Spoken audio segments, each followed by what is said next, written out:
All right. So you have been reading Love Before COVID. So let me ask you, how does this book make you feel to start with? Um, well, the book has made me feel like a real range of emotions. It's like I feel like I've rallied around characters that I think were maybe treated unfairly. I um, um, I mean, there are certain things that have made me feel uncomfortable, uh, that are because it's hard for me to think about some of the topics without having some sort of reflection of my own world and life. And so when I'm reading about like Davis and Max, for example, like although like the thing that I would like to be as farthest from my mind as possible, I'm thinking about my mother. And so that's gross. But um I mean, I've enjoyed it. I've there are certain things that have been very entertaining. There have been some things that have been like really repulsing. So it's been even though I haven't finished it, like it's been a real range of reactions and experiences. Okay. So so far, do you feel like this is a book just about its characters and their psychology, or do you think it's saying something kind of larger about the culture? How are you reading it?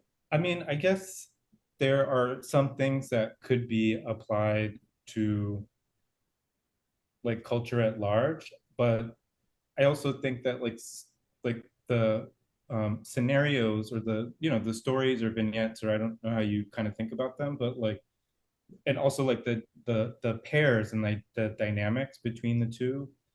Um, some of them are like things that I don't think I would personally that a lot of people encounter. Like I don't think it's very frequent for like somebody to find out that their partner is a psychopath.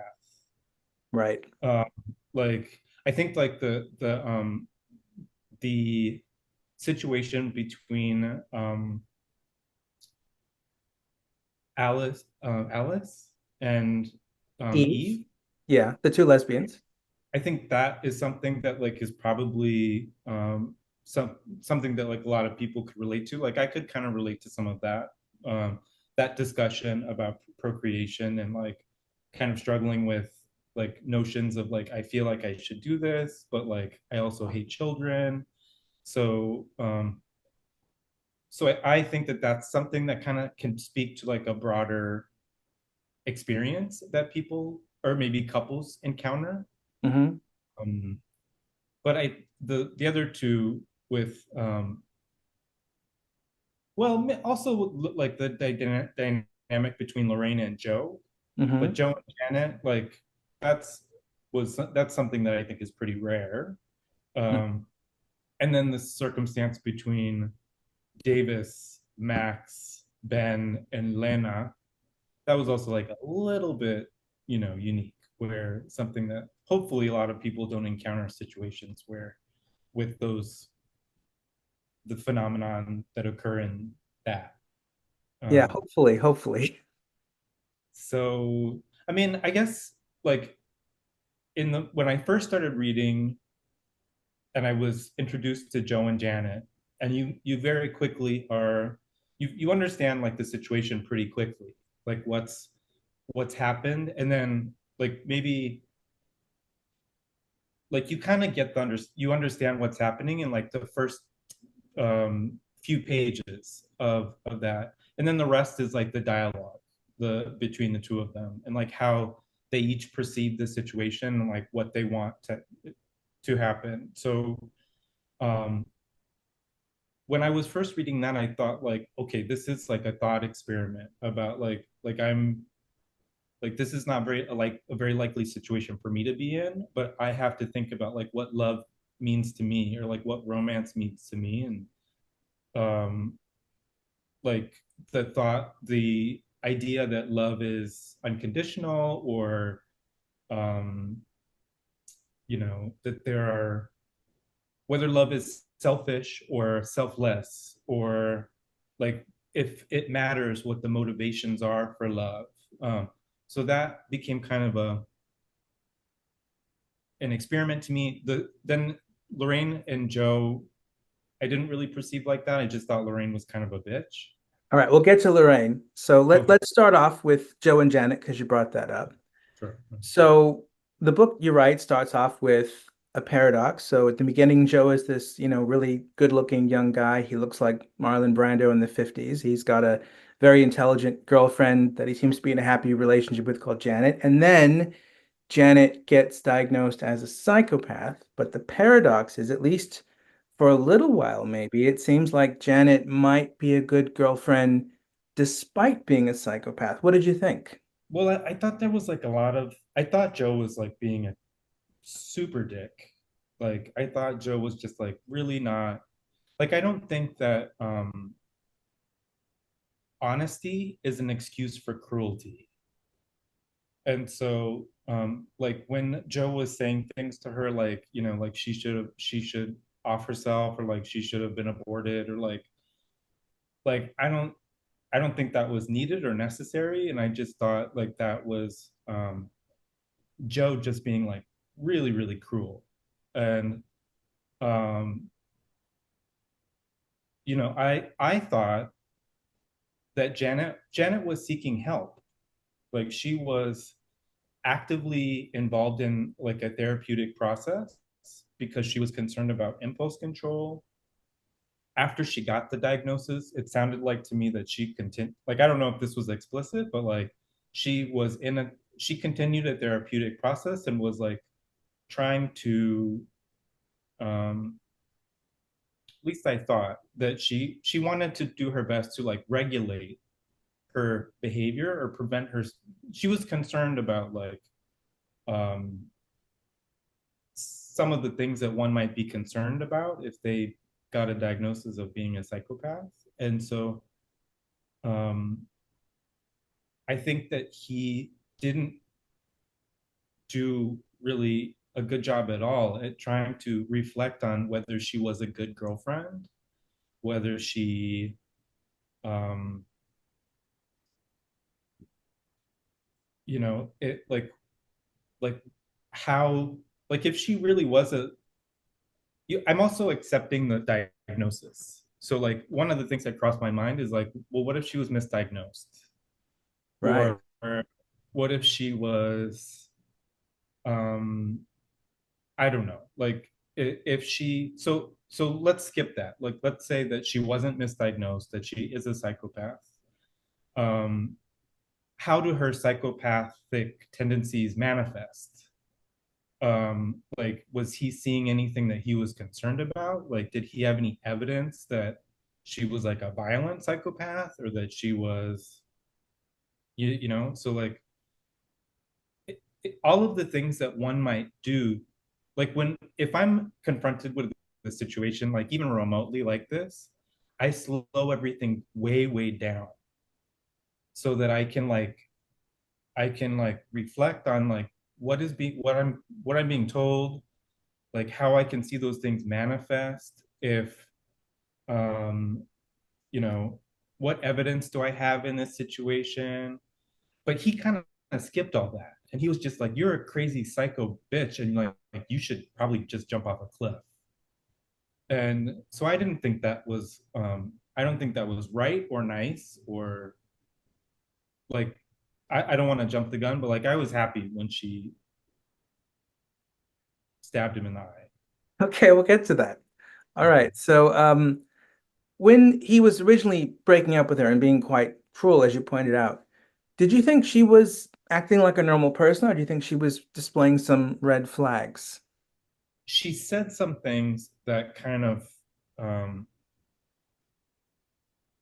supported the notion that she didn't maybe have some of these abilities like empathy or um but this is like a mental disorder. And so um so to answer your question, I think yes. The short answer is yes. I think she said some things, or she responded in ways that kind of corroborated the diagnosis. But I don't think that, I mean, just right now, like I can't think of anyone that would be like that would that would legitimize the way she was being treated by Joe. Okay. So that's kind of the starting point then. So after Joe breaks up with Janet, Jody Green, his mother, is diagnosed with cancer. He gains a bit of weight. It's 2004. He decides to meet up with Janet to discuss a hospital visit with his dying mother, Jody. It's been a year and a half since they saw each other. They have this really heated argument about Jody, Joe's mother, who is also an ex-porn star. And we find out that Janet is angry at Joe for forgiving his mother for being horrendously abusive for many years in that argument. And the argument spirals out of control. It also comes back to how she's angry at him for how they broke up. And it ends with Janet stabbing Joe in the face and blinding him in his right eye. So, when you were reading that argument and you saw that violence, what did you think of Joe and Janet as a couple? And did this change your perception of Janet? Well, then I thought like the tables were kind of turned, and Janet was saying a lot of stuff that um like these like they both, in my opinion, in like the way that I would behave even when I'm upset, they they both showed a level of cruelty that I don't think is ever necessary. Like so um Janet was also like very um cruel, I guess, when with some of the comments that she made about Joe and his mother and their dynamic, and like, um, like there's a that those are like complicated relationships that become like codependent and become like they're complex and they're dysfunctional and toxic and all of the things. But it doesn't. I don't think that that's an excuse to like be cruel.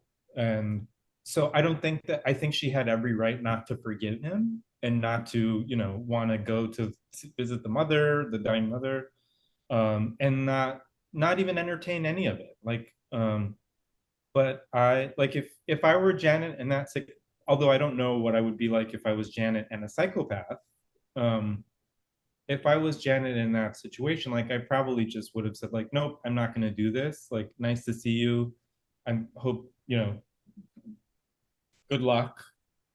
See you later. Or maybe, maybe never see you again, but this conversation is over. Bye-bye. Like, but in the spirit of the story, I just like I also was very like pretty happy when she stabbed him in the eye.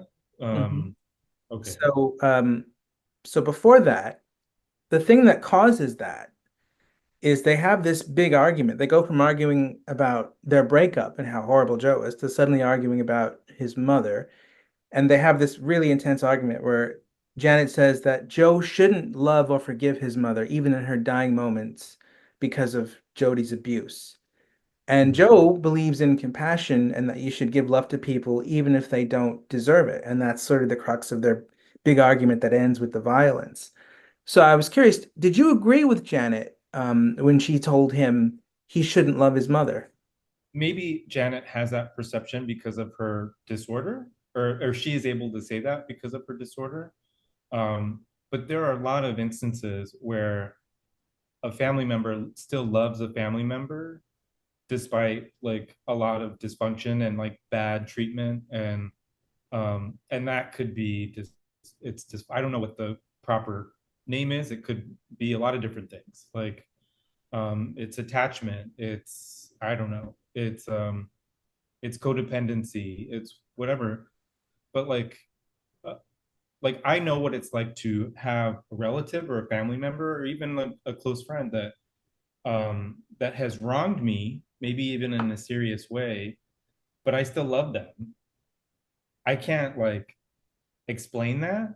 I can't say like if it's good or bad.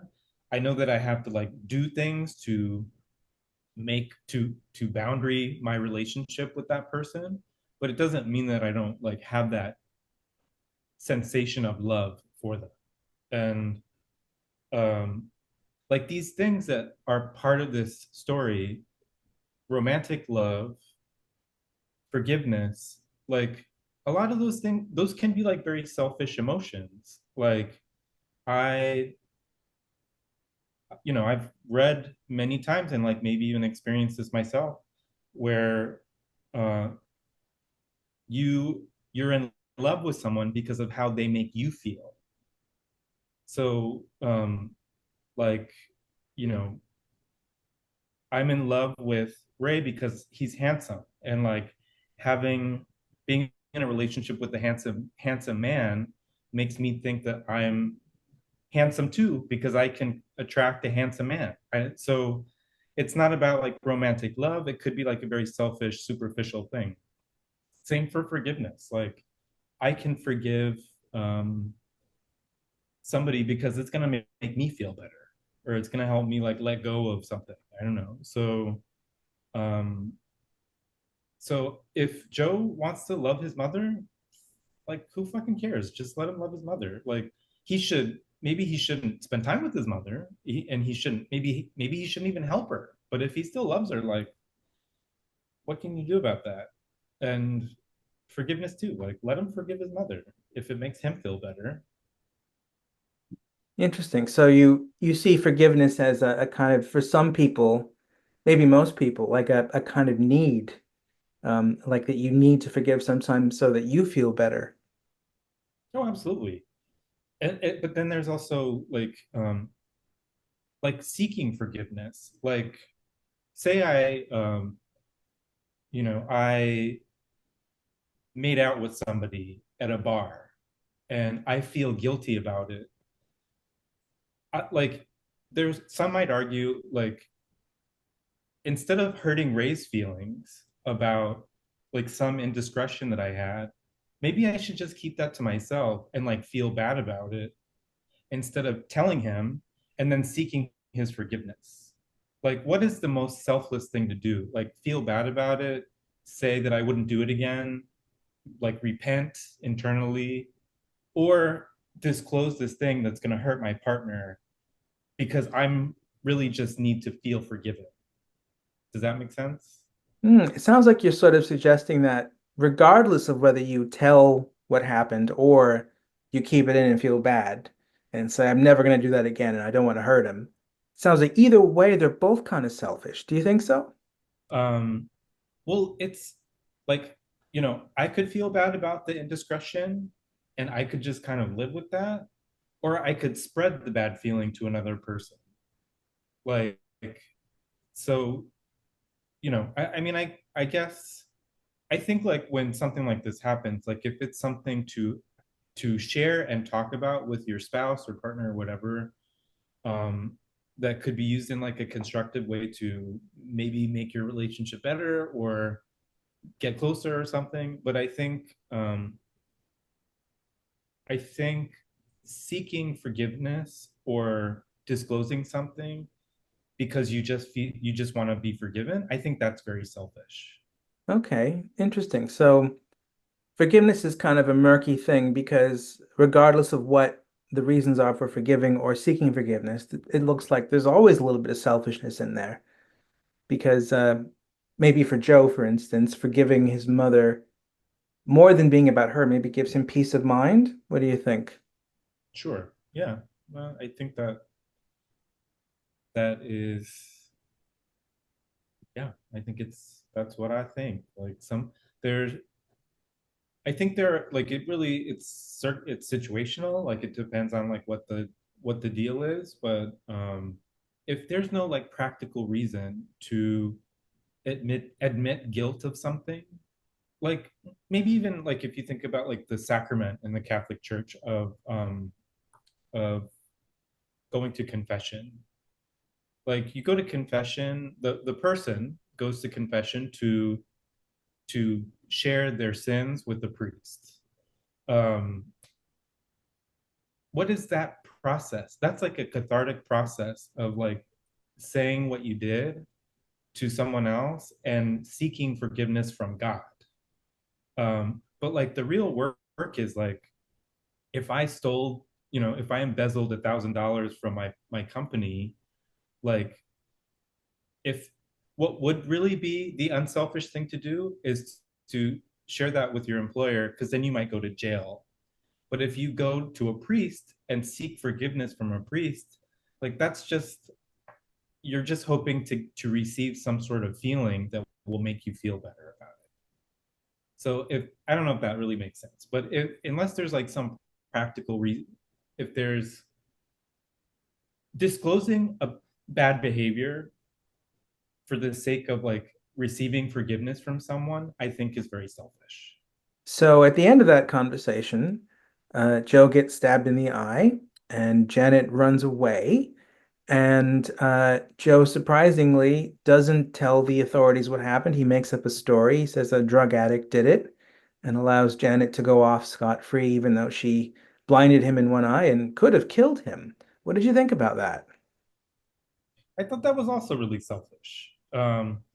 Because in that instance, Janet exhibited a behavior that with somebody that is also like a diagnosed psychopath, that's dangerous. That's like now that's a dangerous person that's exhibited extremely violent behavior that is, we're hurting somebody else. So like that in my mind is Joe not wanting to feel guilty about having Janet arrested and maybe ruining her life because of this violent act. Like that would be more difficult for Joe to accept, knowing that Janet is incarcerated and like that her life is over because she stabbed him in the eye, versus like letting it go and moving on and like, fingers crossed Janet doesn't like kill anybody else. Or um because what he really should have done is he should have reported her. He should have called the police so that like somebody that was violent was now no longer like able to injure or physically harm someone else. But he didn't have the guts or the balls to or the stomach to do that, because then he'd know she was incarcerated because of him. Interesting. So, do you think this would be a case where actually forgiveness was bad? Yes, where um yes, absolutely. Okay, Well, go sort on. of. So Joe could forgive her for that. You can forgive somebody and still hold them accountable. So like if he needed to get over, if he needed to forgive her in his healing process of being a victim of a violent crime, sure, forgive her. But he should have still called the police. The Like reason, yeah, because she could do it again. Is that the reason? yeah, because she could do it again. Like he could forgive her while she was in jail. Like forgiveness doesn't matter where she is. Like what he should have done is made sure that like that didn't happen again, or that there was like some intervention for her as now a violent psychopath. So that's the first big chunk of the story over. That's kind of what gets the whole book going in motion. So then we have 10 more years of him gaining more weight and getting in bad relationships. And then finally he gets the next girlfriend that becomes the centerpiece of the book in 2013, his next girlfriend, Lorraine Klein, the beautiful dance instructor, who we find out relatively within the first few pages of meeting her that despite the fact that she has an overweight boyfriend with an eye patch, she seems to really, really hate fat people. So, what did you think of Lorraine So I also listened to the audio play. Um, and in that? sorry. She's in that for sure. Yeah. Um, but like I don't know if the audio play is like verbatim the from the text, It but is. It's just in a different order, and it's a okay, small chunk of the got book. it. So like correct me if I'm wrong, but like when Lorraine started talking to Joe the about the relationship, and then she was kind of like processing her feelings about the relationship. Hmm. She started off by saying like something doesn't feel right. Hmm. Like there's and she acted like it was like this like real vague like feeling, and like but she knew exactly what it was. And so she started this conversation as kind of like, oh, I don't know like what it is, but something doesn't feel right. Like, you know, sometimes it's about you. And but really like what she kind of like was beating around the bush when really she just wanted to tell him that he was fat. Yeah. And that she did, and then she started like, after all that, after kind of like that nonsense, then she really like just started nailing him with like his like this body shaming and like his man titties and like his stomach. And then um and not to go too fast, but then I think she sends him out to go get some food, and then or something, to run an errand and get some food maybe. And then um he comes back, and then she's like, well, what I said about your belly wasn't really like, I don't think it's like, it does, your belly doesn't make me want to vomit. I just think it's so it's just like a lot of um like that kind of stuff is like the relationship games that really make me nauseous. Like but I thought she like, when you start an argument out and you kind of like beat around the bush for so long, like I don't really understand the point of that. And then especially when like she had no fear. Once she started, she just like was relentless about his body and like how disgusting he was. And um so it's not like she didn't have the guts. So that just kind of is a red flag to me, uh about like her fighting fair, I guess, like having a fair fight. And um also like I said, like I don't think like the other dynamic between the two of them that she kind of named or stated was that like they can say anything to each other and they can be like totally honest with each other. Yeah, she says honesty is how I show my love. Yeah, I think that's kind of bullshit. Like, you don't um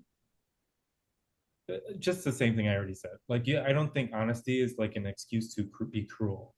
And I think she could have delivered that message in a way that um is way more supportive. Like, hey Joe, like I'm getting a little bit concerned about your health, and I just want to talk about like, are there things that we could do together? Like, there's a way different approach to having those kinds of conversations than saying like, you're fat titty man, and like, you know you make me, you disgust me, Right. but I want to stay together and I want to have a family with you. Hmm. Like, that all doesn't jive to me. Okay. So that's a good point. Good segue. Because when he comes back with the dinner, uh, then she starts to sort of complain about his friends. And that's when you really start to see like her philosophy of why it's bad to be fat. So she first goes after his friend Jill for being ugly, and then she goes after his friend Claire for being bigger than Joe.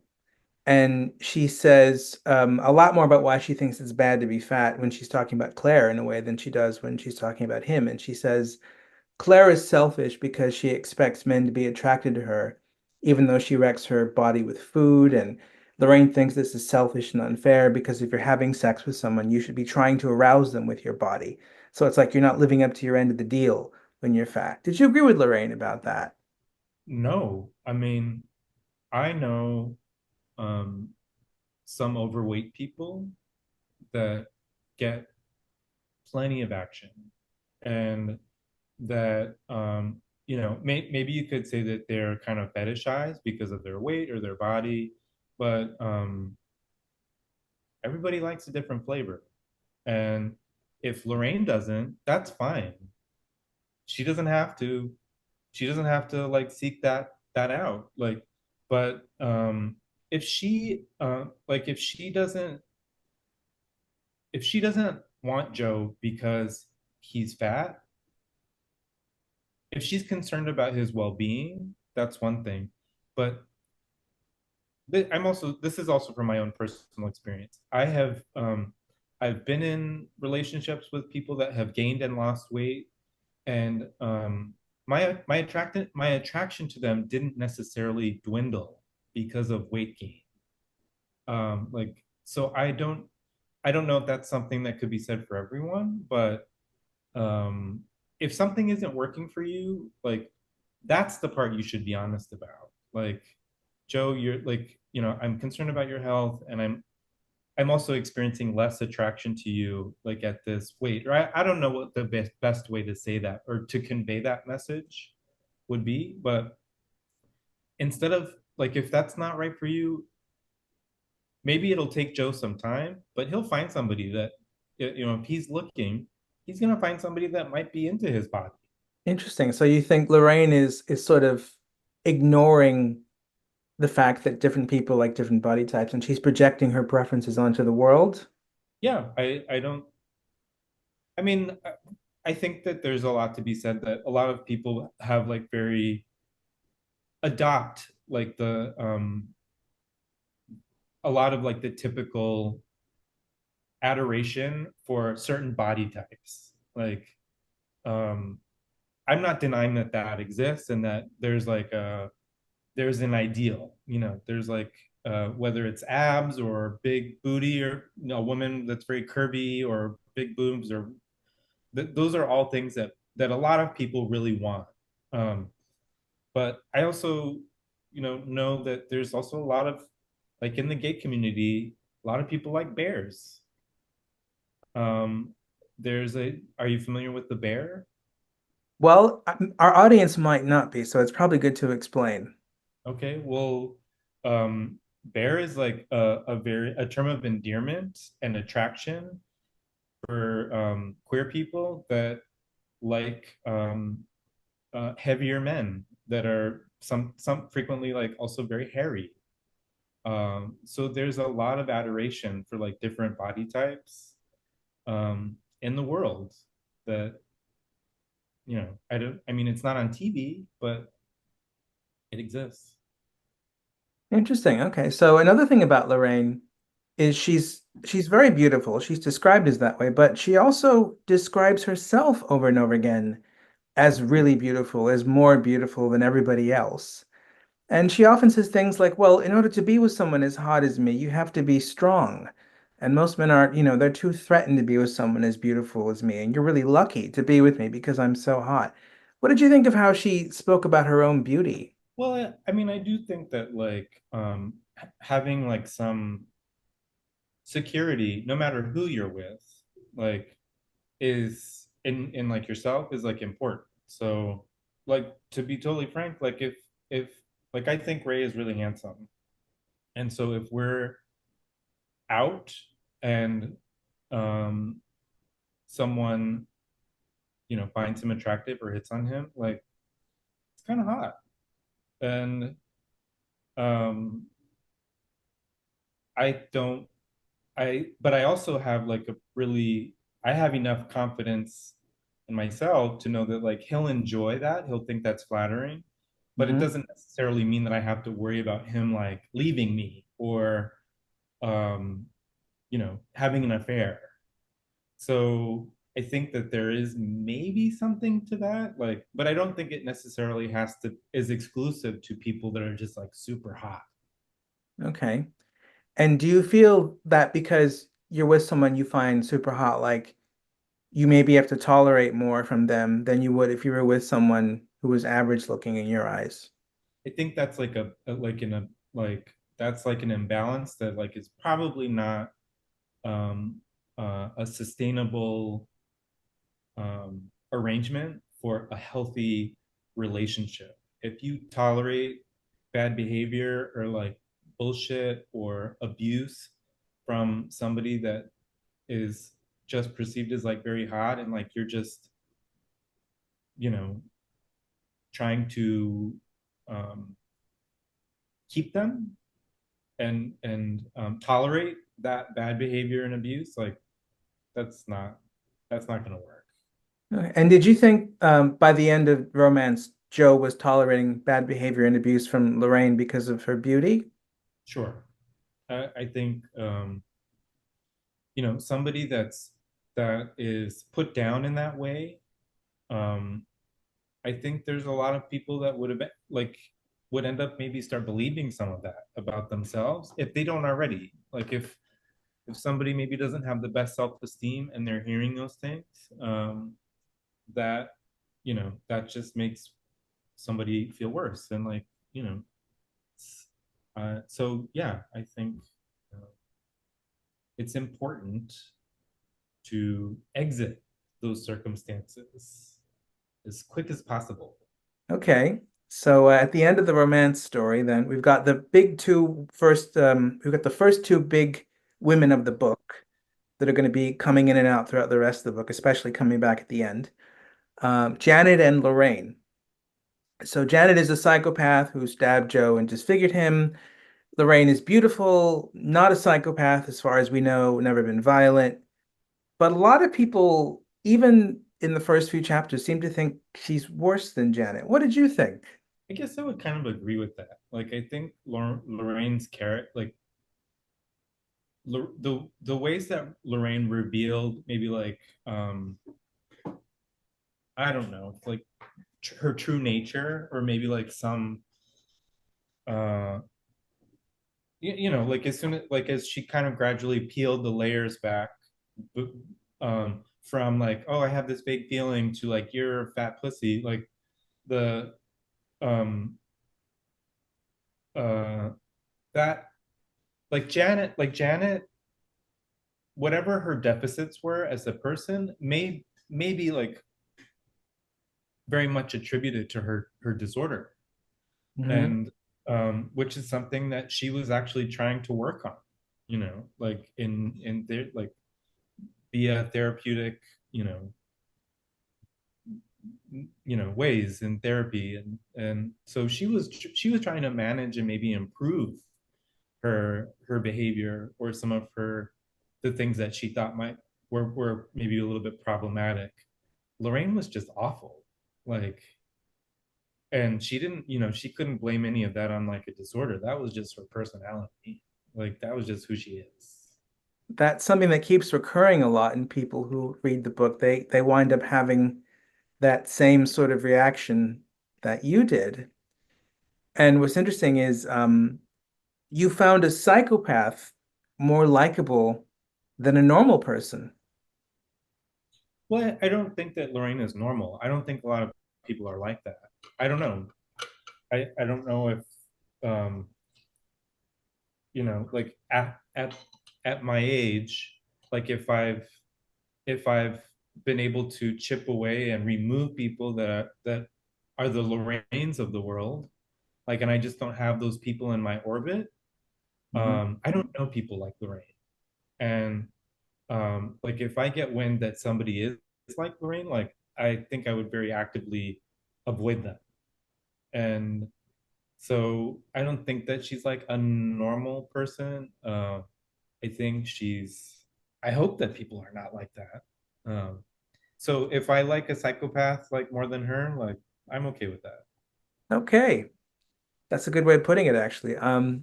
So then we go from there to the procreation story, the next bit of the book, which is Joe and Lorraine's neighbors. And this is an LGBT story. This is the story of Alice and Eve. And in the opening of the story, we get an introduction where we see that Eve is like a pushover at work. She works as an art history lecturer at the University of Leicester. And Alice, who also lives with her, and they're both in Leicester in a nice house, she's kind of a wild bartender. And there have been issues in the past with them, and addiction, and lots of traumatic experiences that Eve had as a kid because she came out and it was really horrible, and her family rejected her, especially her mother. So that's our intro. And then we get into the story, and you think, okay, they're going to have this discussion about whether or not to have children. So reading that argument they had and how it unfolded, what did you think of how that discussion actually unfolded over time at 4 in the morning? Well, one last little comment about Lorraine. The other Okay, thing go on. the other thing that I really didn't like about her is that she flirted with Alice, I think. She did, yes. and like she had no interest in Alice. She didn't even really like Alice, but Yeah. she flirted with her because she liked to the tease, kind of, I guess. Hmm. Um, and I think that's me, like, and I think that's a little psycho, like for to tease somebody that you don't have any attraction to, but you just want to solicit like attention, or I don't know what she thought, what she was getting from that. um I think that's mean, and like Okay. um so that's another reason why I didn't like her. I think, like, you know, it's kind of like when I between Eve and Alice, I don't know how much you want me to say before we get to like what actually happened. Okay. Well, let's just talk about the arguments for and against having children they were having, where Alice really was like, I gotta have him now, and Eve was like, I really don't want him. What did you think of how that argument unfolded? I mean, at first I was very vested in um, the. Um, I mean, I liked the conversation. I think that certain things about this topic are like interesting and like provocative, and like um, you know, talking about, you know, why do we think that like a tantrum in a toddler is cute, and that that's like some evolutionary mechanism for us, for humans to tolerate these like annoying, loud, needy, helpless little creatures, like, and like why any of us would want that, and want one of them in our lives, like because I've experienced that where I thought for a while that I wanted to be a parent and that I would be a good parent, and um you like you think that it's some kind of like you're not totally sure if it's just like a phenomenon of, like, if it's a biological thing, or if it's like, you know, you hear the, well, it's a tick for a woman, it's your biological clock is ticking. I don't know if there's a similar saying for men, or but I didn't end up having children, and I am now like really happy that I didn't, um and like feel that I really kind of dodged a bullet, in so to speak. Interesting. So does that mean in that conversation you were kind of siding with Eve initially? Well, yes, but then I also kind of related to some things that Alice was saying about, you know, like how she was feeling, and this kind of like irrational desire to have this life-changing event that for her would also drastically affect her body as a like somebody that's carrying a child and going through the process of carrying a kid and giving birth. So I mean, I guess I was, at the end of the day, I like agreed with Eve, I think, mostly about her reaction to what Alice was telling her, and could very much understand why she was reacting that way. But I also kind of could relate to like Alice, what Alice was going through, I guess. Okay. So in that conversation, right, Alice sort of starts out sounding sort of very conservative almost, saying things that sort of shock Eve because Eve is thinking, well, you're an LGBT bisexual woman. You shouldn't be saying all this stuff about how life is meaningless without children. That sounds like Jordan Peterson or something. But Mm-hmm. then Alice actually starts to give these sort of woke arguments about why you should have children. She starts saying things like having a baby is sticking it to the patriarchy and it's disrespectful to the queer community if you don't have children. And this is really confusing to Eve. I was curious, what did you think of these arguments she was giving about how like the queer community needs you to have children? Well, I mean, to her credit, I think she was she was kind of coming at it in a lot of different ways, and to her own, like kudos to her for all like the dexterity in her arguments about why she should why, like, trying to convince Eve of her reasoning for wanting to do this. Mhm. I I mean, I guess considering like the outcome of this chapter, like I thought I guess now that I'm thinking about it, I think it's clever. I think it's clever of her um to come from those two different angles of like very conservative to like these different to like the woke arguments. Like that was very clever of her to that those were good strategies in considering like what her overall goal was. Mhm. And did you feel throughout that dialogue that like there was absolutely nothing Eve could say to justify her decision to not have children? And the more she said, like the more she got insulted. What did you think of that? The more Eve got insulted. Yeah, the more she said, I don't want to, the more she started getting called, names like pathological. She got called a misogynist at one point. Alice said she was betraying the queer community, that she was fucked up because of her own upbringing. Like every time she said no, she got like a new insult thrown at her. Well, Alice had an agenda.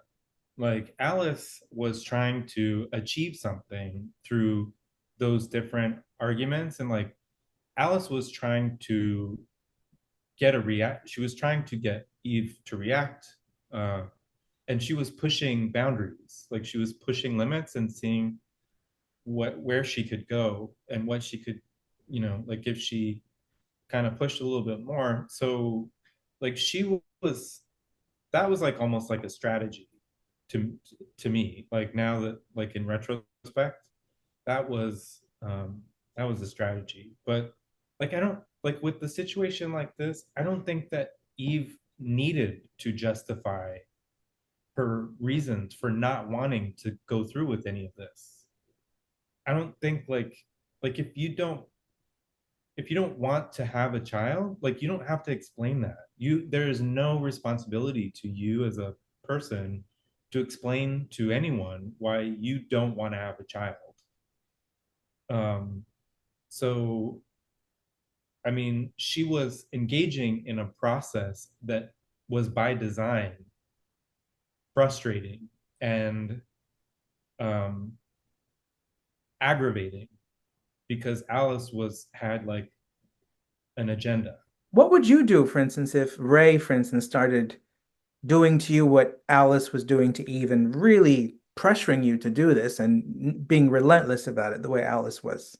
So I don't think that he would do that in any circumstance. Like pressuring your partner in that way to compel them to do something and creating a situation where they think that like this is the only option. Like um you're messing with their reality a little bit. You're messing with their perception of like themselves and like what agency they have in their life, especially with like a really important decision. So if if that's something that happened to me, whether like in my current relationship, like that would be a huge red flag. Like regardless of what it was, if it was about giving birth, like having a kid, or getting a dog, or uh, moving to another apartment, or um, I would not appreciate that, and I probably would respond in like a like I don't know what's happening right now, but like this is not the way to get me to do anything, and you should stop. Do you think that this kind of conversation where one person sort of almost strong arms the other into doing what they want, do you think this happens a lot when couples have that conversation, especially LGBT couples? Should we or should we not have kids? My impression, and this is like a stereotype, and it could be totally wrong, is that this is maybe something that happens that's maybe more common in between like straight couples, like Hey? where but this also is like could be totally off mark. Like um I don't I don't know if it's something that happens with like queer couples, straight couple. I don't really know. Like, but um it's not a sign of a healthy relationship. Like these are like foundations of compatibility. And so of course, like people can change their mind at any time in their life. Like maybe you start feeling like your biological clock ticking and you just like somehow irrationally start getting this feeling like you want to be a parent. um so you that could happen between two people that maybe already talked about this 5 years ago and decided that they both didn't want to have kids. Like um people can change their mind, but like um that that would be something that also breaks the initial agreement. Like you're like, if me and you were in a relationship and like we decided 5 years ago that we didn't want to have children, and then Mhm. you woke up today and said that you did, and you were trying, like, that's okay, you can do that. But that doesn't mean that, like, that's not what I agreed to 5 years ago. So if that's something that you think that you really need, like my response to you would be like, then we have to figure out a way to navigate ourselves out of this relationship so that you can find that with somebody else.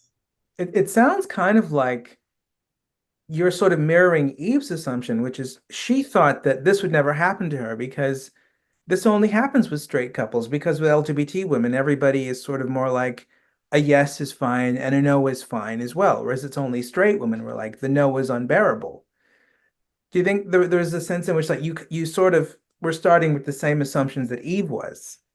Yes, but like that also um assumes that, like those things happen all the time with people. And so I think it can be like really earth shattering with when you think that you've kind of like settled this, it's something that's been resolved, and then it kind of re-emerges in 2 or 3 years or 5 years or whatever. Like that's very unsettling, um, for the person that still has the belief that they agreed upon belief. But it's also just like a reality of life. Like I think that this is some like a phenomenon that like I have observed between like in the queer community with couple, or maybe even in, doesn't matter if it's in the queer community, but like somebody that's in a relationship that maybe um is going through a process and starts to decide that they're identifying as trans, or like that's something that can happen at any age. And so if we're two gay men in a relationship and um you know you you let me know now after 5 years that you believe that you now are identifying as a trans woman and you plan to transition, like that is would be a total shock to me. But you're a person and you're always growing and changing and evolving. Like the hope is that maybe we're doing that together, but there are many instances where that may not be the case. So the lesson here maybe is oftentimes it's a lot less painful if you let someone go rather than try and strong arm them into doing the new thing you want to do that they never wanted to do. um yeah, for sure. Okay. So then we find out at the end of this story that all of that behavior wasn't real. Alice was testing Eve to see if Eve would stand up to her. So, to test if Eve would stand up for herself in the face of her child-free desires being mocked and demonized, Alice tried to almost make her go crazy by pushing her as hard as she could to have children so that Alice could see Eve finally say no. And when Eve was being violent at the end of that argument, Alice was actually quite proud of her and thinking, yes, girl, kick my ass. This is what I wanted. What did you think of that? I thought it was awful. Like I thought it was like really abusive. Like altering someone's perception of reality as a test is like, is there anything more manipulative Like, is there anything that you could do that's more manipulative than that? Um, like she that there was also a lot of there was also like a lot of ego in her whole thought process where she like made this decision that she was gonna break up with Alice and they were gonna be apart for a year and then she was gonna like do a gangbang and like do whatever she wanted to Wait, experience that's and the then other way around. She was going to break up with Eve, oh sorry yeah but so and that Eve would just be like ready on standby to reconnect after she had done all the things that she wanted to sow her wild oats and but she knew that like they would get back together. Mhm. Like how presumptuous that you think that you have the power to design all of this and like architect this huge mind game with your partner to get them to have this reaction and then that would get you the freedom that you wanted for like a year and then that other person would just kind of be like on standby ready to resume your happy life together like um I don't know like it's that the whole the if anybody ever did that to me, like it would be immediately over. Um, that would be um, just. I don't think that that's really forgivable. Okay. Another interesting thing that's going on here, kind of in the background, is that Alice came up with this test in part while she was in therapy with Dr. Adams, her therapist. And Dr. Adams is the same woman who diagnosed Janet as a psychopath. And she's also in later parts in the book as the doctor who sees Davis. So, do you think Dr. Adams is in some way having something to do with how these people's lives are playing out? Um, well, I mean, of course, I like after that, like knowing the that the design of this setup between Alice and Eve was under like the supervision of a therapist that also um I mean the short answer is like I would be very curious to see if this person is like a real therapist What do you uh, think she's a con woman? or if she is like a psycho like has like a disorder of her own and just wants to like gets real pleasure out of just being the puppet master of like these train wreck situations. Do you Um, think she's like potentially an evil therapist? well, I mean, I don't know a therapist.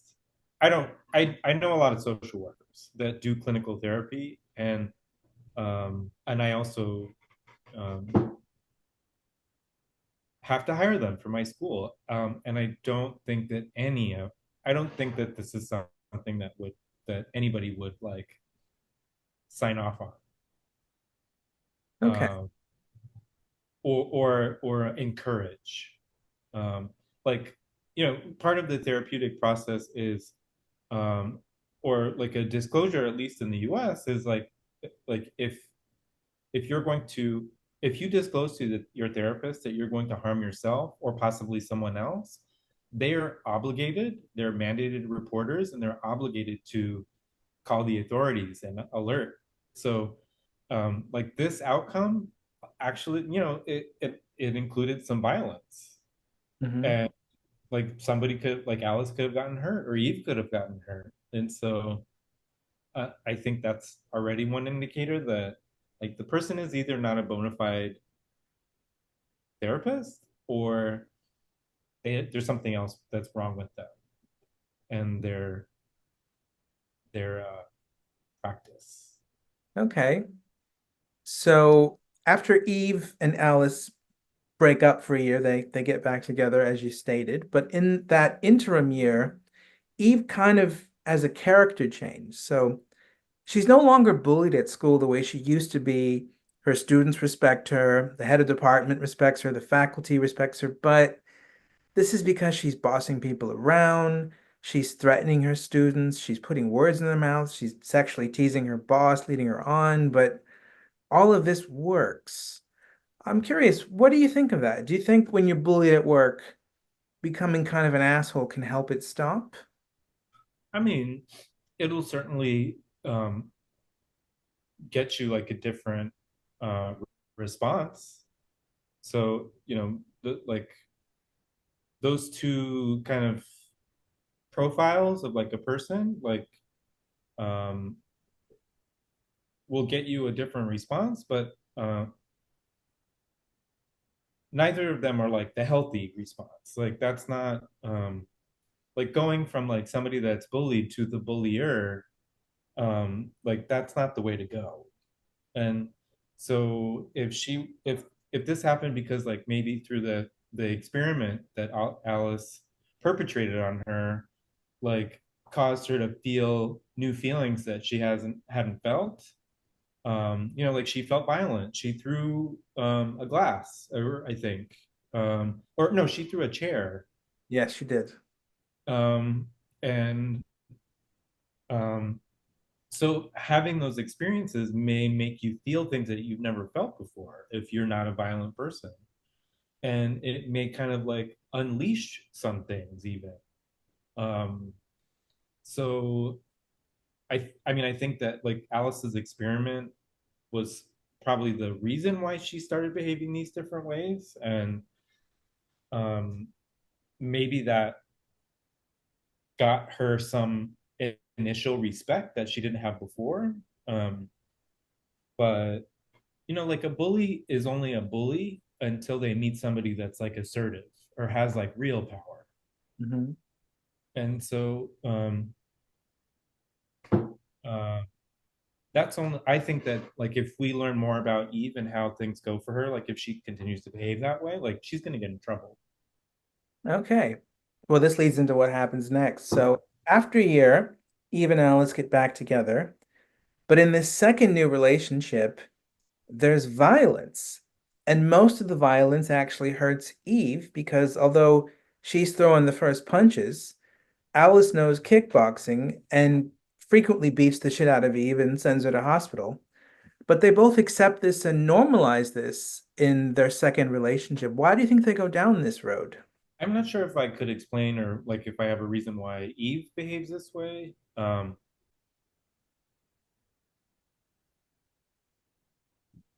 If people can do misguided things, you can um, I don't know, you could hatch a plan to get your spouse to, I don't know,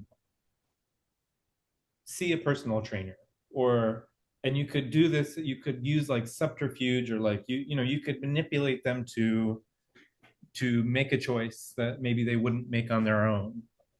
um, but to alter their sense of reality and like push their boundaries in the way that Alice did to Eve, and the way that she like orchestrated the separation and then like return. Um, it doesn't it doesn't feel to me that she has a lot of respect for Eve. Mm. And like if Eve experiences all those things and is still willing to be with Alice, it doesn't seem like Eve really has a lot of respect for herself. And so these like after they got back together and like the violence, like, and why they normalize that, like um I mean these it may be like a little bit simplistic or like reductive, but like these are like just, it sounds like two unhealthy people Mhm.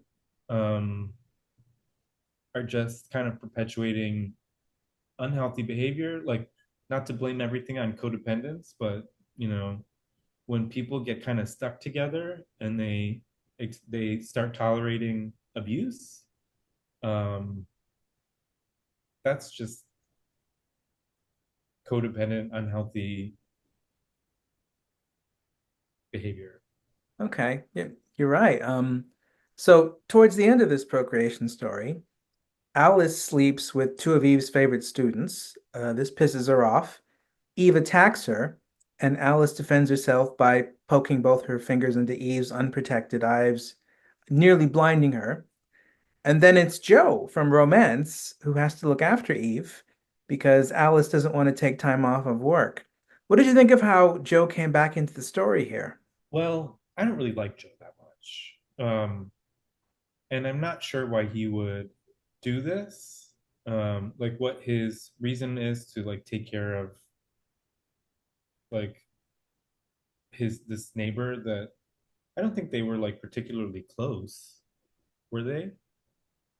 They were getting close by 2018, which is when this happens. Okay. So this is 3 years after the test.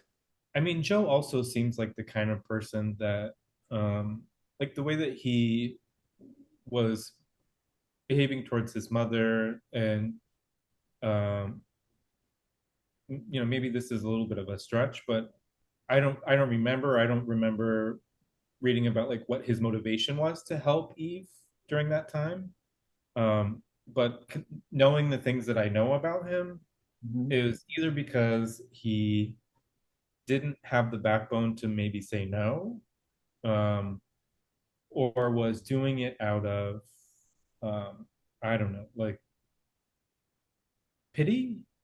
Um, Interesting. So you see this recurring thing in him where he doesn't stand up for the right things. I mean, I think so. Like he doesn't um, like with his mother, it's one thing to forgive and say like I forgive you, but like I'm not going to help you or I'm not going to look after you. I know that you're dying of cancer, but you were awful to me, and so I forgive you for being awful to me. But I'm also, but I that doesn't mean I'm going to extend myself to now like caregive for you at the end of your life. Like that's a healthy boundary of like forgiveness, but also like I'm not going to give up my freedom or time or inconvenience myself for you now that you're in need because of the way that you treated me. So like I forgive you, but like I'm not taking care of you. And so I don't know if this is like the same kind of the same theme where like not that there's that same dynamic with Eve, but like where he doesn't know how to he might pity you and then he would like extend himself because maybe he feels obligated or I don't know. Hmm. So the problem is that if there was noticeable abuse, he wouldn't pick up on it or do anything about it. Yeah. Okay. So at the end of the procreation story, Alice has sex with Eve's brother and Eve's 18-year-old nephew Connor, and it's with the latter person that she willfully gets pregnant, and she does this through deception. She makes Connor believe she's on birth control when she isn't. And when Eve confronts Alice about this pregnancy, Alice punches Eve and breaks her nose, and while Eve is on the floor covered in blood, she apologizes to Alice, not because she wants to be a parent, but because she's frightened of what Alice will be like as a single mother. So Eve decides to join Alice raising their new baby Kara, named after Eve's mother, and now they're together as a family. Did you think this was a good decision on Eve's part? I'm not sure. Like I find that I found these things like thought provoking and interesting, but I don't think like I'm not sure any of these people are doing things for the right reasons. Okay. Um, and so like I think that's like very poor decision making and um maybe it sounds like a little self-righteous, but like if you're afraid of like how someone is going to be as a single parent, and your solution is to marry yourself to that scary dynamic and situation so that you can somehow be the mediator or prevent like whatever you're afraid of from happening between Alice and the daughter. Hmm. Like if that's your solution to that problem, um, I wouldn't want that person making any choices for me. Uh, I I don't think it was the right choice. I think it's like really flawed um, reasoning, Hmm. and um, yeah. Hmm. So what do you think she should have done instead in that situation? If somebody sleeps with your nephew and and violates you in all of these different ways, why would you be connected with them at all? Why would you why would you be in a position where you like punch somebody in the face and you're experiencing violence in your life in a place that should be sacred? It's your home. Or well, I don't were they in their home? Yeah, yeah. And they're experiencing violence and abuse in their home. And then there's these betrayals of with sleeping with relatives and students, uh, and then your solution is to, you know, stay with or marry or, commit to a relationship and parenting something that she never wanted, uh, to solve a problem like that. Just sounds really scary.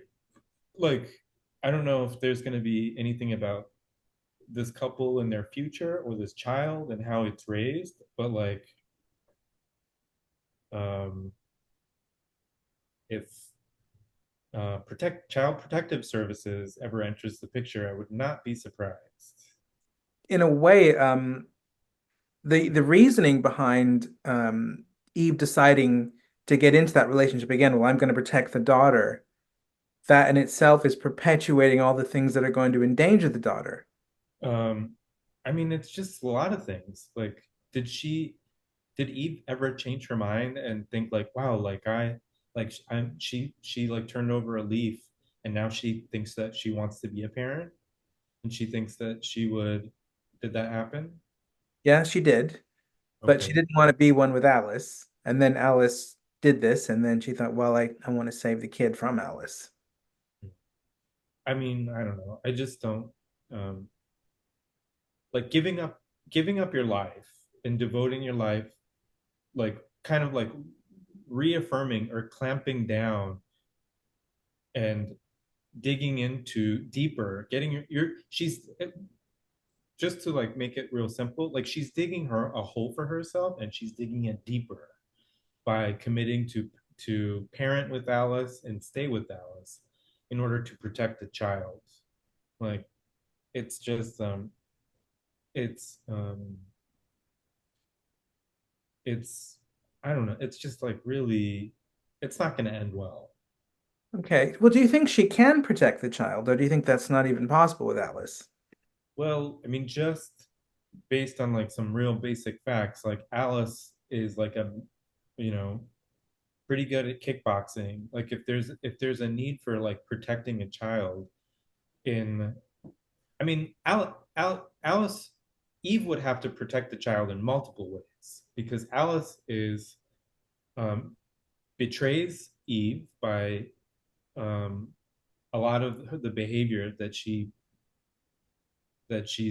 doing with like sex, like, and violence. So she's going to have to physically protect the child, and she's also going to have to like um, protect the child from like a variety of other forms of abuse. And so that sounds like a really hard shift. Uh, that is a shift that I wouldn't want. That is probably not very sustainable. That's probably going to end really badly for Eve and the child. And so, what would be the alternative? Like, to just let Alice raise the child, and like It's hard to it. know what to do. I mean, I agree with you in that situation that Eve's decision is quite ridiculously ill-equipped to solve the problem, but I also don't know what the solution would be. Well, there's some things that you cannot control. like uh like also for Eve to have be under the assumption that she could protect the child, that's also like not really true.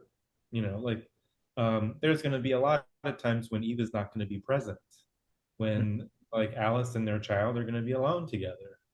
So she can't always protect the kid. At least if she stayed out of it, she would have been able to live her own life. And hopefully, somebody that maybe observed abuse between Alice and her daughter would report it, or a teacher or somebody in their family, or um, but you're trying to control something that's like outside of your scope of control, whether you are like an inch away living in the house or you're down the block. Like either way, you don't really have any control. Hmm. So by the end of this story, as we move into the next one, did you think Alice was like a bad person? Yeah.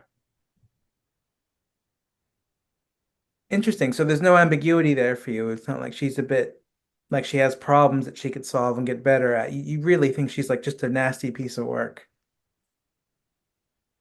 Um, I mean, the whole like experiment with Eve is um like that in and of itself is like pretty unforgivable.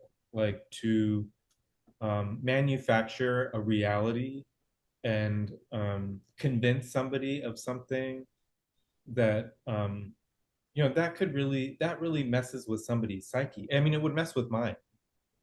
Um, and like I wouldn't appreciate that.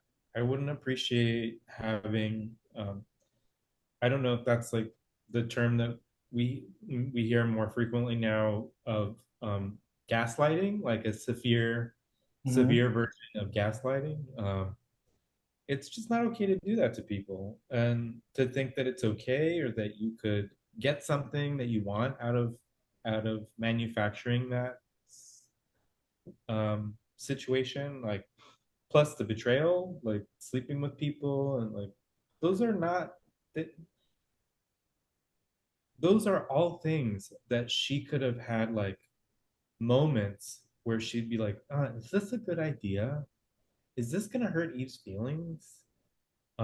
Maybe I shouldn't do this, or maybe I should do it with someone else. Like if I have this urge, like she sounds kind of like a psychopath, where with impulse control, like I'm gonna sleep with um, one of my partner's favorite students and her nephew. Like that's the um, like, can I just find other people that I'm attracted to do that with, to have sex with? Like, why do I have to get pregnant by design by my partner's nephew? And if I'm gonna do those things, like, and I know I'm gonna very intentionally and deliberately do these things, like, um, you know, I don't know. I just think it's those are those are all real intentional things that were like very hurtful. Yeah. And Well, she did the pregnancy with the nephew quite, openly and honestly, at least as far as the narration of the book goes, because she thought it'd be fun. yeah, I mean, I just don't like I would not think that was fun. Um, and so I don't it seems like from her own um like when we get to peek into her mind, like it really does seem like she loves Eve, and that she cares about Eve, and that she acknowledges the way that Eve has helped her, like at least at the beginning. Hmm. So I think that she maybe has like some good qualities, but I think that the her behavior and the things that she does um, diminish her good qualities, and it would be very hard for me um, to um, have any kind of relationship or friendship with someone that I know is also capable of doing those other things. Interesting. So there's something you said that is quite eloquent and interesting about this dynamic. Maybe it's an example of love without respect. Perhaps. And maybe that's the dynamic you picked up on from Alice and Eve in that story. Um, but there is somebody that ties Joe and Eve together, and that is they have a favorite porn star that they like watching who's from Los Angeles and likes Mhm. to hang out in Pasadena. And that takes us to our next story, sex. Yeah. And I have to say before we start, this story is not based on anybody we know, obviously, because I would never do that. But it was inspired by memories of us going to Pasadena when we were in our late teens and early 20s together. And I was curious when you read at least the intro, did you pick up on any of that or did was that not even on your radar? No, absolutely. Like it was um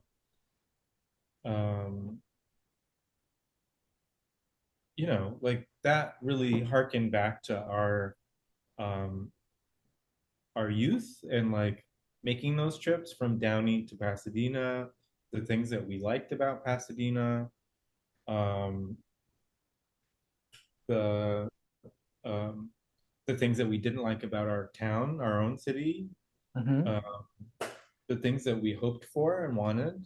I So there were a lot of like very nostalgic elements of the story that I appreciated.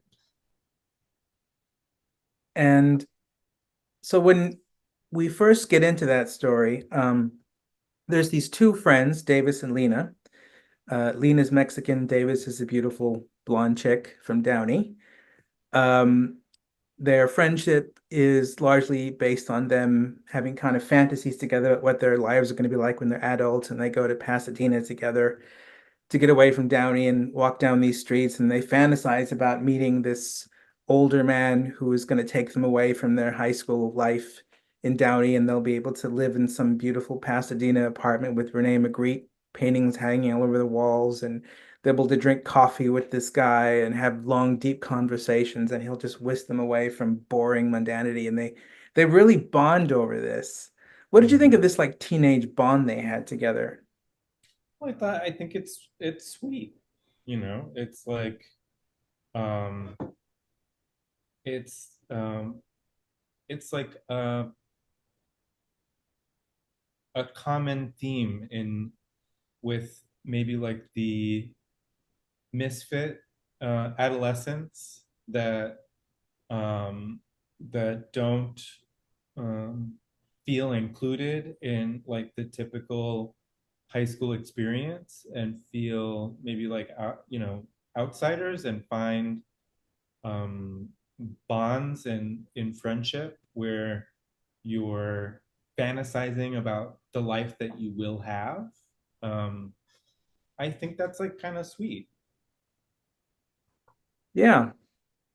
So that friendship ends, interestingly, because Davis, when she turns 18, maybe a few months after that, it looks like she might have raped a boy called Ben, who was 16, who Lena had a crush on. And then they wound up having a family because once the pregnancy has happened, Ben is sort of pressured into becoming the father and the husband because Davis doesn't want to abort it. And that's happening when he's 16 and she's 18. And to make matters even worse, Davis, it looks like, had sex with him while he was really stone drunk, and she had only had one beer. Um, and this is also someone that Lena, who was a year younger than Davis, had a crush on, this guy, Ben. Um, so because of this, the friendship between Davis and Lena ended in a way where it wasn't officially spoken about, but Lena had all this anger and resentment she never really expressed towards Davis. And they kind of drifted apart. So then years later, in 2012, Lena meets Davis and Ben and their now 10-year-old son Max at Starbucks in Santa Monica. And Lena now feels a bit more respect for Davis because she's now a struggling writer, and Lena is a very successful writer who teaches at UCLA, or is going to anyway. And Lena feels very sorry for Davis, but still quite can't let go of all the anger. And then they meet 4 years later in Jones Coffee Roasters in Pasadena in 2016.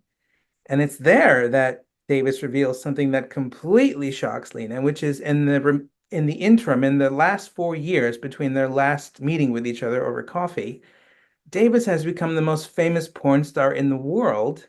And she's talking about it in a way where she's making Lena very angry. What did you think of this? I mean, I think Lena is also kind of coming from like already she like the way that their friendship ended or initially was kind of because of um she was hurt that Davis had gotten pregnant with Ben, and like that they were having a baby, and that Ben, and when you're that age, like that a lot of people would think about that like it as like prison, like you but Davis did all of that, like like Lena wasn't thinking, well, I'm going to go to college and I'm going to get out of here, I'm going to Austin and I'm leaving this boring place and I'm going to have all these awesome experiences, and Davis is going to be in Downey with a baby, and is already making this like huge decision about like getting married and like settling down kind of at the age of 18 with a baby. um Even though like a lot of people would look at that and think like, wow, Lena dodged a bullet, like she's going to be able to live a life and get out of this place. But she didn't really have that perspective, like she was hurt. And um so when like I think there's, maybe this is, I'm jumping the gun, but there's like one of the chapters in this part of the book is called elitism. Hmm. And um there are elements of elitism in I think both of the characters, but I think Lena eventually developed a feeling of a superiority to Davis. And so when, I don't, maybe this is totally off, but like when Davis was sharing all of this with Lena, I don't know if there was like an element of jealousy, or like where um, Lena was like where Lena now maybe felt that like she didn't have that superiority in the same way that she thought that she did. I don't know. Ah, so you think that by Davis becoming the most famous porn star in the world, she kind of took Lena off of her, like, I'm the successful one, I'm the cool one pedestal that she'd always been on for the past 15 years. Like, I mean, I think maybe that was part of it. I don't think that. I mean, thinking about the things that we learn about Lena, and like um, some of the things that she does later. Can you hear me? I think I'm Yeah, frozen. yeah. No, I'm hearing all of it. Go ahead. Um, that she, like that maybe she was a little bit more polished, and that she, even though um, Davis is kind of talking about like the success of becoming the most popular porn star in the world, like that's um, it's still porn. Hmm. And so, like that gives Davis some, that, Davis has some success, but Lena is also like a professor at UCLA. She's accomplished in a lot of other ways that are more accepted by the world. Hmm. Um, so, you know, I, I don't know, but also maybe it's because like becoming, like being, feeling like you have the ability to do porn, and you like own your sexuality in such a dominant way where you have no qualms about doing it on, in front of others online, you don't care who sees it, like that's also like a power that maybe Lena didn't doesn't is jealous of. Interesting. So there might be a weird kind of jealousy, even though Lena would never in a million years admit that she's jealous of a porn star. Maybe. Interesting. So throughout the conversation, right, Davis, when she's explaining about her life in porn, she's kind of breaking all the rules about how you're supposed to talk in 2016. She's kind of even breaking the rules about how you're supposed to talk if you're a porn star. So she describes herself as more attractive than most women. She's body shaming people all the time. She's got no guilt about sleeping with men in relationships and lying to women about that. She says things that later on that are racist. She says she hates monogamy for everyone, not just her. And more weirdly, she lives with her 14-year-old son, Max, and she films her porn in his house where the sex is in quite close proximity to him. So, what did you think of what Davis was revealing during this conversation? I think it's kind of counter um, to some of the ideas or like what she maybe hoped to become as a when she was an adolescent, when her and Lena were fantasizing about like these different things that they wanted to happen in their lives. Like thinking about um, unless maybe there's like some weird faction of like bohemian culture that is super racist and super body shaming, like I don't think of those two things as like connected.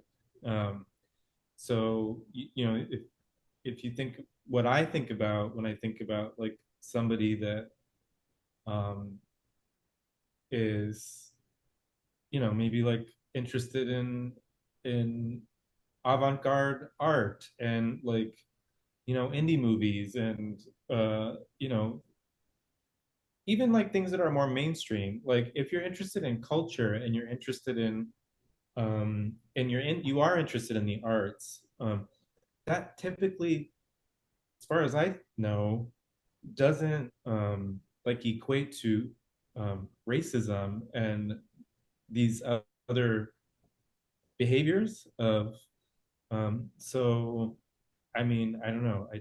I think it's um Could you understand why Lena was getting more and more angry with her the more the conversation went on? well, I mean, I think she was offended. Um like I yes, I could understand like why she was getting upset. Hmm. Absolutely.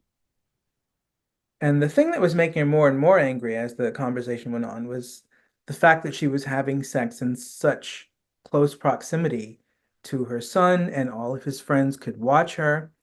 And she tried to justify this behavior. Davis would say, I'm doing this to teach Matt how to respect women because men have no right to question or judge or have any feelings whatsoever about any woman's sexual choices, even their own mother. What did you think of this argument that Davis was using? You're asking somebody that works at a school.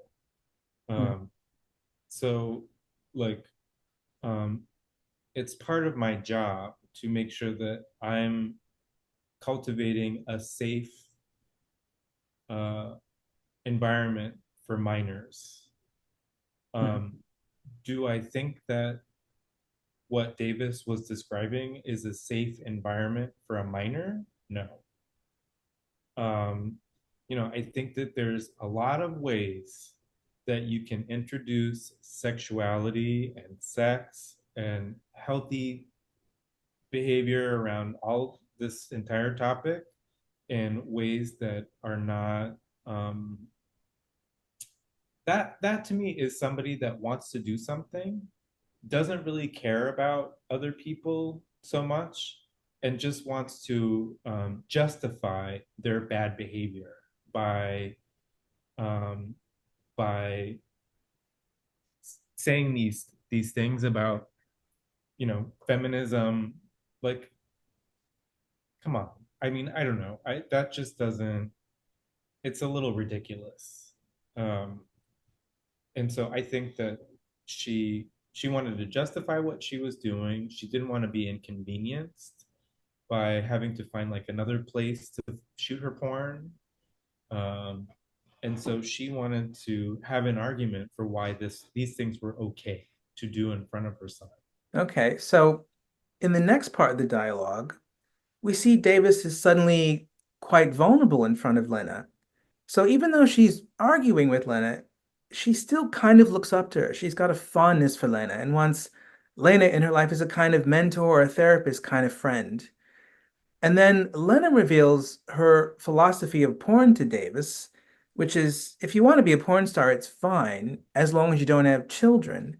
Because if you do have children while your porn career is at its zenith and your kids are adolescents, your kids are going to probably want to fuck you. And that will seriously fuck them up. Did you think Lena was right when she gave this argument that porn stars shouldn't have children? I think that you like if you're saying that about porn stars, you could say that about sex workers, and you could say that about like you would have to apply that idea to maybe a couple of other professions. And um, I've read stories, I've heard of circumstances like both fictional and non-fictional where um, uh, I don't think that you can say that like porn stars or like sex workers shouldn't have children. I don't think that you can just kind of make the statement like that or like, you know, for a place to make it illegal for these people in these professions to not have children. I think that um like the the environment has to be way, way, way, way, way more boundaried around like what the child is exposed to and making sure that the child is in a safe like that there's safe circumstances for the kid, but I don't think that you can just say a kid like a porn star can't have kids. And like furthermore, like I don't think that um like there are I think there are a lot of circumstances where in the adolescent mind and um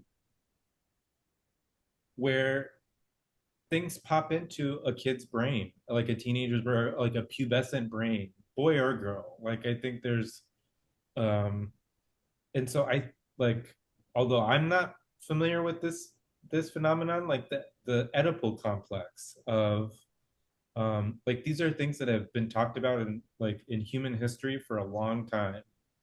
And so I don't think they're the cause of like a parent being a certain profession.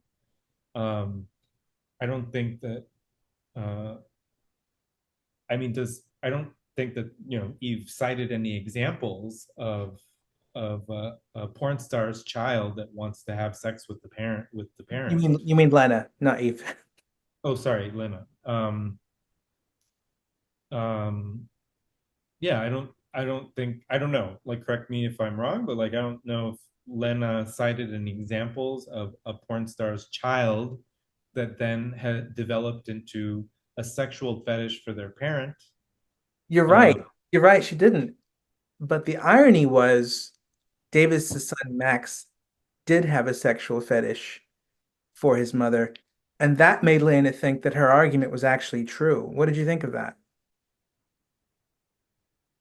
well, so I didn't read this that long ago, but um, just so that I understand the sequence of events, Hmm. um, and I don't want to jump the gun, but like Davis, you know, had the the circumstance in the bathroom at the restaurant in Pico Rivera where she masturbated in the bathroom for 15 minutes, and then she was like super hyper aroused, and then she kind of like you know assaulted her son or like That was or when she made the decision to do it. Yes. and so I only remember Max kind of thinking about and going back to his childhood and acknowledging some attraction to his mother later in his life. Um, so if those things happened and we're just accepting those as the audience, like Hmm. um, that could also be situational and could just be like Max's dynamic with his mother Davis. I don't think that that could mean that all children of porn stars then become sexually aroused and interested in getting busy with their parent. Nope. Um, so that's maybe that's an easy out, like, but I don't think that that means like that's the reason why porn stars shouldn't have children. Okay, so you disagree with Lena, and you think it was Davis's particular behavior with her son that had something to do with his attraction to her. I mean, I think that sometimes like a person can do nothing and experience sexual attraction by someone else. Like I don't I don't know if like I think a lot of the thing like whatever was happening in Davis's house was like probably really bad for any kid and really unhealthy and like probably affected Max in some really negative ways. But maybe if Davis was a crossing guard and a barista at Starbucks, Max would have still been into her. Interesting. So we don't really know how much of the sexual behavior of Davis has anything to do with those feelings. Those feelings might have been there for whatever reason. It might have nothing to do with her behavior. Yeah. Interesting. So as we get to the end of the dialogue, we find out that Max probably does want to sleep with his mother, according to Davis. Davis wants to sleep with Max because she's in love with him, but she's holding back. And it's Lena who, in a jokey, sarcastic way, like she's being playful, actually encourages Davis to have sex with her son. Why did you think Lena suddenly decided to do this? Um, it beats the hell out of me. I don't really know. I don't know why someone in Lena's position um would maintain a fixation for Ben and why somebody that like has um like kind of the world is your oyster kind of a situation. Like she's a professor at UCLA, like she goes to conferences, she um like why she would want to tether herself to another to a man in Downey that she tried to escape from um and like this the son of the the her best friend that betrayed her by raping her the guy that she had a crush on. Like why would she want to insert herself into that situation? Like um so it's a little incongruous to me. And so why she would do that, let alone why she would then like have these like text Davis and get into these and encourage Davis to do these things and um like it's maybe a easy answer, but like she's not well. Okay, fair enough. So in the end, as you pointed out, Davis does sleep with Max. Ben, the father, catches the two of them, beats the shit out of Davis. It's horribly traumatic for Max. Davis winds up leaving porn, leaving her family, gaining weight, and Max grows up believing he should hate his mother. Lena's now moved in and become his stepmother. She's now Ben's wife, and she's ostensibly a good parent in a way that Davis never was, but he finds it hard to love Lena. Max doesn't like Lana as much as he thinks he should because he can see that she's a normal mother, unlike his biological mother. So Max winds up growing up having no contact with Davis, but he's got a lot of friends who look like her, and he completely turns off his sexuality. And he turns off his sexuality because the one woman he can get an erection for, the only woman, is his mother. And he's so ashamed of wanting to have sex with his mother, he'd rather have no sexuality at all. What did you think of this? Men, so I mean this is probably not the answer that you're looking for, but um men are very visual creatures. um Men like porn, and like I think generally like more than women do. Or women like different kinds of porn. And um so like the it's hard for me to believe that there's a man that only can get an erection for his mother, um, considering the free catalog of endless porn in the world. Um, I find it a little hard to believe. But that being said, like maybe he has like some complex and that has developed over time because of like how he grew up, what happened to him.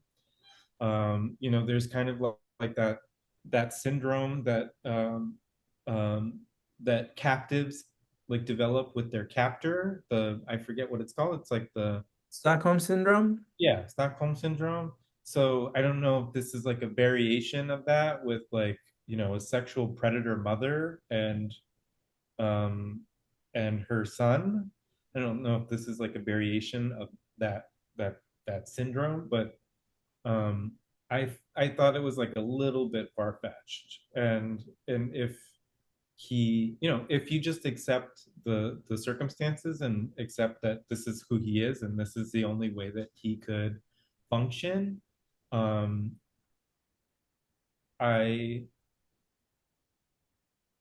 I feel bad for him. Okay. Like how fucked up is that? That like your our sexuality is like something that should bring us joy and pleasure and like what would it mean for somebody that could only become sexually aroused by thinking of their mother? Like that's awful. That's almost like being someone who can only be sexually aroused by children, isn't it? Absolutely. It's a horrifying fate. I should tell you that because you haven't read the whole book, there is some later stuff that does explain it a bit more, even though Okay. I know it sounds a bit far-fetched given where you are now in the book. Okay. So anyway, at the end of the sex story, we're in 2028, and Max is now a PhD student studying the late works of Daniel Cronenberg, just like his mother was a huge Cronenberg fan. And Max encounters an essay Davis has written that she assumes he would never see. And in this essay, Davis talks in quite a raunchy, pornographic way about how she found having sex with her son erotic. She thinks that she's masking it, but she's not really, he can tell. And when he sees that essay, his sexuality suddenly comes alive and he starts masturbating compulsively and he starts getting ready to send her an email because he knows if he does, there's a good chance she will actually have sex with him and fulfill his ultimate fantasy. And he's now an adult and she's still attractive in her 40s. He still wants her as much as he ever did. So in order to make himself not go down this road, Max decides to become a woman. What did you think of this? Well, I mean, I don't know if there's other things that are going to happen in the subsequent chapters that but this that's not the reason, that's not a reason to transition to um you know, I don't think that that's I also like know a little bit about this and have people that are close to me that have transitioned and um I don't think that that would, unless Max feigned uh like learned about like the hoops that one has to jump through to get through this process to like and get approved to have like a gender reassignment procedure. That's um actually, that's it. That's exactly what he does. and um then you know, I guess like um that's that's cool, but like if you're like that doesn't seem like a solution to this problem. Um, and so like I don't understand why that was the thing that he thought would correct the ship. Like, Well, up until the point where you've read, I won't say about after, but up until that point, the reasoning is if he becomes a woman, that's what will make absolute certainty within himself that he won't sleep with her because his erotic fantasy is to put his penis inside his mother. And if he has no penis, that fantasy is gone. cool. Like, um, I just don't I mean, like it's kind of explaining something that um if if you change your body to uh, to um prevent you from penetrating your mother, that may work, but you're changing your physical body. You're not changing your anything about like your mind. Like I mean, you can certainly take hormones, and that may like affect how you perceive things or react to things. Um, but that doesn't mean that. So that may prevent him from being able to do the physical thing. Um, but I mean, there's also other ways to penetrate a woman besides your penis. That's Um, true. I mean, although he, at this point in the book, he does say that he sees his fantasy as an expression of his maleness. And if he gets rid of his maleness, he sees the fantasy as having gone away with it. I mean, I just don't think that that's how gender reassignment works. I I don't think it's like that cut and dry. I think um, you could try to do that, and like like unless Max is gay, or no, sorry, unless um, like gender reassignment is not going to change his sexual preference. And so if he like I don't know like if he wants to prevent himself from fantasizing about this, but like gender reassignment's not going to change his ability to fantasize about penetrating his mother with his what used to be his penis. Yeah, Um, you're right. So it is a ridiculously stupid decision in the same way that Eve's decision to be in a family with Alice is also ridiculously stupid, right? kind of. So now what's interesting is I don't want to spoil some things which will explain some of the weirdness of what is going on at this point. Okay. Um, because I know this is where you left off. Yes. Um, so given where you left off, um, all I'm going to tell you is that in the last section, the initial characters that we started with, Joe and Lorraine and Janet, are going to come back into the Okay. story. And a lot of what you've read with these intermediate stories in the middle is going to make a lot more sense. Okay. All Um, right. given I where you are in the book, how is the book making you feel right now? Like right when you're two-thirds into it? um so it kind of reminds me of like and this is maybe something that you don't want to publicize, but like it reminds me of our youth and um, you um, sharing, you know, movies with me or, you know, uh, art with me that was like deeply disturbing and Go on, go like on. things that um, like I remember watching this one movie with you that was, now I would kind of describe it as like torture porn. Like it was like it was it was I think maybe it was like a Japanese film, and it was about a young lady that was kidnapped and kept in a basement, and like there were these different instances of like awful things that the captors were doing to this girl. They were like peeling her skin off. And do you remember this? You know, I wish I did, but honestly, what you're describing sounds like the movie Martyrs, which came Uh, out in 2008, which I never showed you because I uh, only saw it like in 2009, and I didn't really like it all that much. um, I did show okay. you Clockwork Orange No, and no, it wasn't Pete's. Clockwork Orange.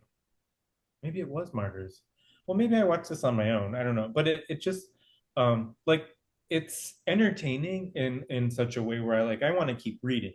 Like it's nothing that's like um that like I don't want to like I want to know what's happening and I want to finish the book, and like I also find it entertaining. But there also are elements of it that are like repulsive, like so Um, uh, so like You're not wrong. well, like there are certain parts of it that I think of as kind of like these like thinking experiments about like how I would feel about finding out that my partner was a psychopath, and like would I be able to still love them despite knowing like about this disorder, and like maybe how the reasons behind some of the things that they do. Um, and kind of trying to understand that and think about like a lot of more traditional love, which is like what is really behind traditional love, like it, like do I really really love Ray, or do I love the way Ray makes me feel? Mm. um, and so what are some of the mechanisms behind these things that we don't really we kind of just accept a lot of the time and don't really think maybe that deeply about. So that like I enjoy that, and I think it's but there are also some of the experiments like with Alice and Eve where like um I'm sure that maybe those there are versions of that that occur, but I don't know a lot of people that would like tolerate that, especially after finding out that something like that was perpetrated on them. um and I think like somebody has to be like very dysfunctional and unhealthy to accept being treated in that way. Hmm. um but it's still entertaining. Like I still, you know, I I enjoyed it. Okay, well, there might be something. Well, I'm not going to say what's going to happen, but there might be a reason all these characters have some rather extreme pathologies that are making them behave in rather stupid ways or self-destructive ways that will become clear as the book comes to a close. Well, I probably says I'm gonna take a wild guess that it might have something to do with the therapist. Um, I'm not going to say anything more, but that's as good a guess as anyone has had at three-fourths into the book. Um, okay. but yeah, there will be a reason that explains to a much greater extent than what you have now why a lot of these behaviors are consistently so stupid and ridiculous and self-destructive. Okay. Well, I look forward to part two. So would you be interested in doing part two with me as well when you get to the end? Absolutely. I would love that too. You know what? You've done great. Thank you so much. I've enjoyed this so much going through it with you. You have no idea. I'm glad. I hope it wasn't too pedestrian of my comments, but I'm excited for part two. I'm looking forward to finishing the book.